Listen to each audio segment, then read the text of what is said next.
if it happens that your axe get out of the gear while you're trying to put your front struts, which is very, very common, just put any lever or any jack stand and raise the axe so it's exactly in the level of your gear. Make it straight and loosen your bolts of the struts, and once you remove the upper one, make sure that you are supporting the disc and the hub by your knee or by your hands. Remove the lower bolt and you will see the axe going back in its place like this.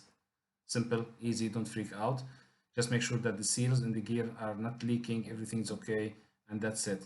Again, just put any jack, make it straight with the gear, and the problem solved. You can put the bolts back.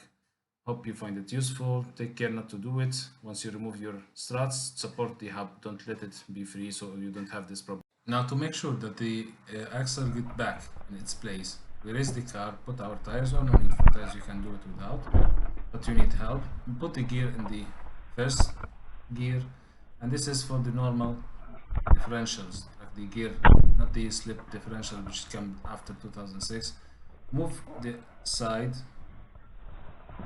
front, and watch the other side. If it goes back, which means that everything is working good. And don't worry, if you put one of the tires on the road, the other tire can move freely. Doesn't mean that they have to move back and forth. Since it's the first gear, this means that everything is okay, the gear is in its place, the axle is in its place, and the problem is done. Hope to see you in other videos. For the meantime, bye bye.